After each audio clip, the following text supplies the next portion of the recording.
Orúkọ mi ni Ọmọọba Ọlábóyè Ayọ̀lá láti agboolé Ẹlẹ́wà nílùú Ìpẹ̀tùmodù, ẹ̀ka Àríbìlẹ̀, ìbílẹ̀ Àríbìlẹ̀. Ìgbà tí ìjọba gbé ìgbésẹ̀, ó jẹ́ nǹkan tó dùn mọ́ wa nú. Ẹ jẹ́ ká tún sọ pé kò dùn mọ́ wa nú ní ọ̀nà kejì, nítorí pé ìlú wa, ọba wa kì í ṣe pé ó wàjà tàbí ṣaláìsí. Oníṣòro ni wọ́n yọ ní oyè. Ẹ rí pé gẹ́gẹ́ bí èèyàn ó yẹ kó dùn wá, ṣùgbọ́n tá a bá tún wá rò ní ọ̀nà kejì wípé nípasẹ̀ ìfẹ́ ìlú, ó jẹ́ nǹkan tí ó dùn mọ́ wa nú, torí ó dàbí ẹrù tá a ti rò tẹ́lẹ̀ tọ́rùn ti wọ̀ wá, tí wọ́n wá bá wa gbé kúrò, tí àpọ̀rùn èèyàn máa fúyẹ́. Wọ́n ní tá a bá sọ̀kò sí òrùlé, a ní gbóhùn onílé. Sọ pé ọ̀pọ̀lọpọ̀ àwa tá a jẹ́ ọmọ ọba àìsàn olóṣèlú, kò dẹ̀ yìí sì fún wa láti sọ pé bóyá a fẹ́ rí gọ́fúnà tàbí ẹnìkan tó ṣe pàtàkì ní ìjọba. Ṣùgbọ́n a mọ̀ wípé ọmọ wa Abídèmí Iréyọdé Oyèwùsì, òun ló ń ṣe ojú wa ní ìpínlẹ̀ Ọ̀ṣun. A ti mọ̀ pé tá a bá ti fún okùn mọ́, tá a bá ti fókùn mọ́, tá a fi náà ràn nídìí, dandan ni òun náà ó bá wa pariwo fún ìjọba. N tá a sì ṣe ó so èso rere, nítorí pé ìgbà tí a ti ju òkò sórùlé, ìjọba gan fúnra wọn náà ránṣẹ́ pé àwọn fẹ́ rí wa. Ìgbà tá a sì dé ọ̀dọ̀ wọn, bàbá yìí la bá ṣèpàdé, chief of staff, wọ́n ní gómìnà wa gọ́fúnà Nurudeen Jasin Adeleke ló sọ pé kóun bá àwọn ará Ìpẹ̀tù sọ̀rọ̀. So nígbà tá a dé ọ̀dọ̀ chief of staff, ọmọ wa náà Iréyọdé ó wà níbẹ̀ pẹ̀lú àwọn ọmọ akin ẹgbẹ́ rẹ̀ nílé ìgbìmọ̀ asòfin, pẹ̀lú kọmíṣánná fún local government and chieftaincy affairs. Wọ́n ní ká tún ọ̀rọ̀ yẹn sọ, àtúntò sọ. Sọ̀nà wa ní òkè o. N tó ṣẹlẹ̀ ni pé kì í ṣe wípé àwọn ò fẹ́ gbégbésẹ̀, kì í ṣe pé ọmọ wa Iréyọdé ò máa yọ àwọn lẹ́nu, ṣùgbọ́n àwọn ò fẹ́ kíjà ó wà ní ìlú Ìpẹ̀tùmodù, kì í ṣe Ìpẹ̀tù nìkan, gbogbo ìpínlẹ̀ Ọ̀ṣun pátápátá títí tá a fi dìbò. So àwa wá ṣèlérí fún wọn wípé ohun tó tiẹ̀ wà ńlẹ̀ kì í sọ̀rọ̀ pàjọba àjọba, ṣùgbọ́n kéku ó lè mọ ké bí eku ní Ìpẹ̀tù, kẹ́yẹ ó lè mọ ké bí ẹyẹ, kọ́mọ èèyàn ó lè mọ fọ̀n bí èèyàn. A ní n ta sáti ẹ̀fẹ́ ni pé ẹ bá wa kó o sùn, ọba tí ó ń ṣe ẹ̀wọ̀n, ẹ bá wa kó oṣùn rẹ̀ kúrò ní ọlọ, kí a kúkú mọ̀ wípé a ní ọba, so that àwọn ètùtù gbogbo àdúrà tó bá yẹ kán máa ṣe, àwọn ìjòyè ó lè máa ṣe, kò ní lè sí ìdádúró. Ibẹ̀ náà, ìjọ yẹn náà la mọ̀ wípé adìẹ ńlá àgùn, ìyẹn ni òjì àmọ̀. Ìjọ yẹn náà la mọ̀ wípé ọmọ wa tó ń sojú wa, right honourable Abídèmí Iréyọdé, ó ń ṣe takuntakun níbẹ̀. Ṣùgbọ́n nítorí wípé àwọn ìjọba, àwọn òdọ́dọ̀ wa ń bí náà, àwọn ò sì dé ọ̀dọ̀ wọn, làwọn ò fi mọ tó ń ṣẹlẹ̀. Ṣùgbọ́n nígbà tí ó di ariwo tá a dẹ̀ dé ọ̀hún, ìjọba sọ pé òkè, n tá a fẹ́ àwọn ó ṣe fún wa. Kì wá ṣe yẹn nìkan náà tún ṣe fún wa o. Nǹkan kan la torí ẹ̀ pariwo, tá a fi ń sọ pé à ń bínú síjọba, tá a fi fún ìjọba ń gbèdéke. Ìjọba tún fún wa ní nǹkan méjì mọ́, so nǹkan mẹ́ta la mú kúrò ń bẹ̀ ìjọ yẹn pẹ̀lú ògo Ọlọ́run. Àwọn nǹkan wo nìyẹn?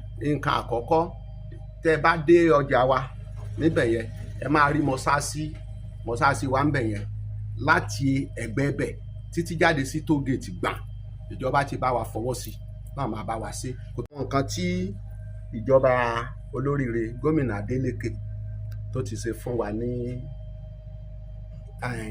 àríwá Ifẹ̀, àbí ẹ̀yin bàbá mi, àríwá kan pé north.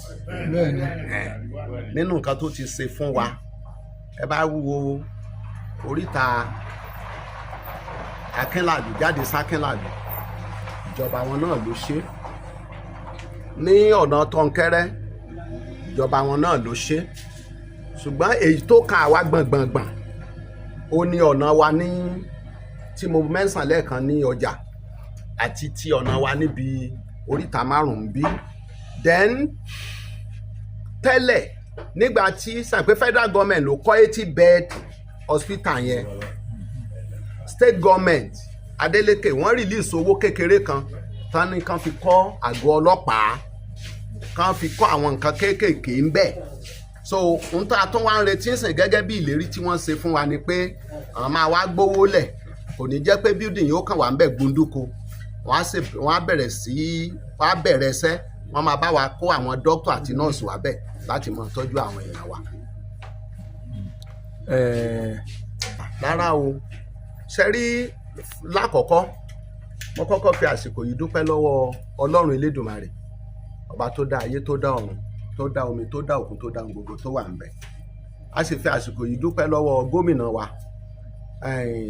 ọlọ́lá jùlọ Nurudeen Jackson Adeleke fún ìfẹ́ tó fi hàn wá ní ìlú Ìpẹ̀tùmọdù àti bó ṣe ṣe ìlérí tó mú lè rí ẹ̀ṣẹ̀. A sì fi àsìkò yìí dúpẹ́ lọ́wọ́ abẹnugan ilé ìgbìmọ̀ asòfin nípínlẹ̀ Ọ̀ṣun tí ọmọ wa Abídèmí Rẹ́yọdé jẹ́ igbákejì ẹ̀. Àwa ń dúpẹ́ gan lọ́wọ́ chief of staff Honorable Alhaji Akínlẹ́yẹ Kazeem, ó ṣe takuntakun méje, ọmọlúàbí ni. Ó ní òun ò sọ̀rọ̀ rí kóun ò mọ̀ múṣẹ. Ó ní òun ò sọ̀rọ̀ rí kóun mọ̀ múṣẹ. Ẹ rí i pé mo tún sọ lẹ́ẹ̀kẹta, ó lóun ò sọ̀rọ̀ rí kóun mọ̀ múṣẹ. Ibẹ̀ náà ló ti ní kọmíṣánná fún local government àti ọ̀rọ̀ oyè jíjẹ so wà ń bí, kọmíṣánná ló wà ń bí, níbo lẹ bá ọ̀rọ̀ yẹn dé? Kọmíṣánná dẹ̀ ṣàlàyé, ó dìde láàrin gbogbo wa pé ibi tó ń bá ọ̀rọ̀ dére o. Bàbá chief of staff Ògúnlẹ́yẹ wá ní pé a máa mú sùúrù. Akínlẹ́yẹ ó ní a máa mú sùúrù títí dìgbà tí wọ́n bá máa títí tán fi máa gba CTC, certified true copy, pé tí wọ́n ní pé àwọn máa gba certified true copy káwọn tó lè mọ ìgbésẹ̀ táwọn máa gbé lórí ọ̀rọ̀ ọba ìlú Ìpẹ̀tùmọdù. Àwa wá sọ fún wọn pé àwa ti gba certified true copy, certified true copy tiwa rè.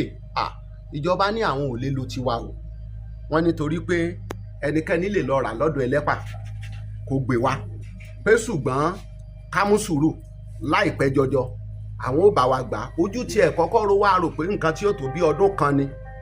So gbogbo bí wọ́n ṣe wá ń gbé ìgbésẹ̀ yẹn láti bá wa gba certified true copy yẹn, wọn jẹ́ kétí àwọn ọmọ ọba, wọn jẹ́ kó di. Commissioner for Chieftaincy Affairs ó ń pè wá, ọmọ wa náà Ìrẹ́yọdé òun náà ń pè wá. Ọjọ́ Friday tó kọjá ní certified true copy yẹn dé. Bó ṣe dé, wọ́n pè wá pé àwọn ti gbà o. Àwa kan tiẹ̀ sọ pé ńgbà wọn ti gba CTC yẹn pé bóyá yóò tiẹ̀ tó sùn kan, àfi bọ́n ṣe déédéé announce lọ́jọ́ Monday. Ṣe rí pé ohun tí bàbá wa chief of staff sọ kàpọ̀ mú lè rí ẹsẹ̀, ó mú lè rí ẹsẹ̀. So irú ìjọba báyẹn tó jẹ́ elétí gbáròyé, ìjọba tó ń sọ̀rọ̀ tó mú lè rí ẹsẹ̀, tírú ẹ̀ bá wá béèrè ìbò lọ́dọ̀ wa tá a bá dìbò fún só léèwọ̀? Ṣe pé kò léèwọ̀. Ọmọ wa Ìrẹ́yọdé, ẹ rí i pé nígbà fi ẹ̀hónú hàn ní àkọ́kọ́, nígbà tí a dé ẹ̀dẹ́njọ́ yẹn lọ́dọ̀ chief of staff, ṣe pé mi lábẹnu gan tí mo sọ̀rọ̀ jù, ọ̀dọ̀ mi ní bọ̀ sòòsé, ó ní bàbá ẹ kú ọ̀rọ̀ ìlú. Mo ní àfi tó ọba sí ní tá a fẹ́ o, ó ní ju abárí bi níbi ìwọlẹ̀. Ohun tí a sọ pẹ̀lú Yọdé tá a fi ẹ̀hónú wa hàn, ọmọ ọba ni, ó sì gbọ́dọ̀ ṣe nǹkan tọ́mọ ọba bá fẹ́.